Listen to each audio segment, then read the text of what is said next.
غرور یرغلګر زور بش لیونی نعمت تر اوسه لا شباب یم. هغه چې ودونه او ښادیو ته یو نوی رنګ ورکړی او د سندرو ځای پکې شعر او ترانو نیولی. دا په بلخ ولایت کې د یو ځوان د کوژدې ورځ ده. دلته په ښادیو کې هر څه د تیر سره برعکس دي.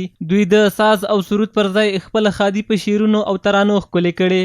پوره کېږي ارمانونه د وطن چې جوړېږي کانالونه د وطن.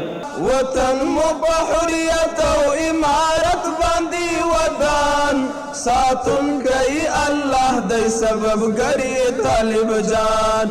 د کورنۍ مشري وایي په ښادۍ کې د مشاعرې جوړول او علماو ته د وینا وخت ورکولو څخه موخه د دې کلتور دودول، خپل اصلي کلتور پالل او د ورته مراسمو جوړولو ته د ځوانانو هڅول دي.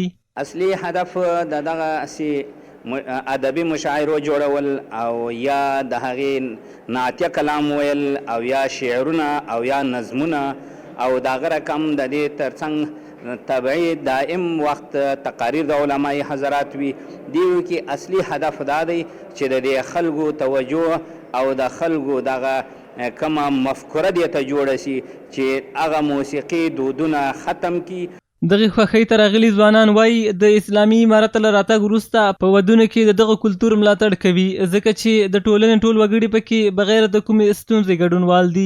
راغلي ادیبان او شاعران د دغه لړۍ پر دوام د ټینګار ترڅنګ پر نورو ځوانانو غږ وکړ چې خپلې ښادۍ په مشاعرو ښکلې کړي. دوی د بلخ ولایت د اطلاعات او کلتور ریاست مسؤلینو څخه غوښتل چې د داسې مشاعرو د ملاتړ ترڅنګ دي په بلخ ولایت کې نورې مشاعرې هم جوړې کړي. مخکې به په ودونو کې سازونه او سندرې به وي چې له کبله غونډې ډېرې کمرنګه وي.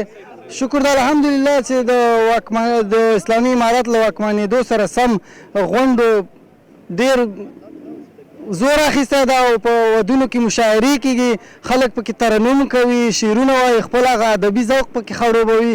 د اسلامي امارت راتلو وروسته په دغسې ودونو کې مشاعرې کېږي، ادبي ناستې کېږي. دا ډېر د خوښۍ ځای دی چې موږ ته ځوانانو ته شاعرانو ته یو زمینه برابرېږي او هغه ودونه خوشحالۍ چې دي هغه لا رنګینې کېږي په دغسې شعرونو کې. ځکه په داسې غونډو کې هر اړخیزه ناستې، هر اړخیزه ویناوې کېږي نو موږ ډېر خوشحاله یو، د خوشحالۍ احساس لرو. اطلاعات او فرهنګ ریاست نه موږ درخواست کوو یا غوښتنه کوو چې دغسې غونډې او دغسې مشاعرې دي په ودونو کې او هغه زیاتې کړي او هغه کسان چې غواړي ودونه وکړي په دغسې هوټلونو کې نو د سور او ساز او د سرود په ځای د ادبي یا دودیزه مشاعره ونیسي. ډېره د ویاړ خبره ده چې خپل محفلونو کې ځوانان مشاعرې جوړوي او شاعران راغواړي، ترنم کوونکي راغواړي او خپل مولیان او هغه غږوي او موږ ته خپلې ښه ویناوې راوروي. له بل لوري دیني علما هم د همداسې پروګرامونو هرکلی کوي. دوی وایي اوس د پخوا په پرتله د خلکو ودونه او ښادۍ د شریعت له چوکاټ سره سمې شوي او خلک هم له دغه حالته راضي دي. الحمدلله د امارت اسلامي د راتګ سره زموږ په ټولو مجالسو کې هغه څه سرته رسیږي چې هغه د الله د رضا سبب او د نبی علیه السلام د شریعت موافق او د فقه حنفي مطابق وي.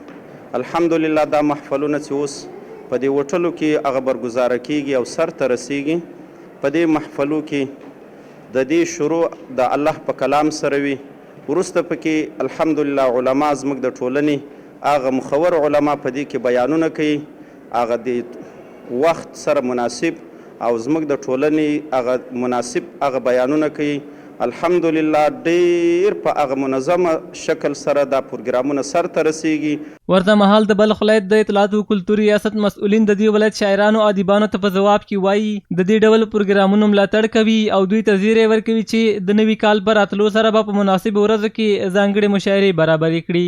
ما برنامه‌های متعددی برگزار میکنیم، البته از جامعه ادبی و فرهنگی ولایت بلخ حمایت میکنیم. همیشه برنامه هایی که گرفته میشه از طرف اطلاعات فرهنگ البته به هماهنگی شاعرها و نویسنده ها برگزار میشه.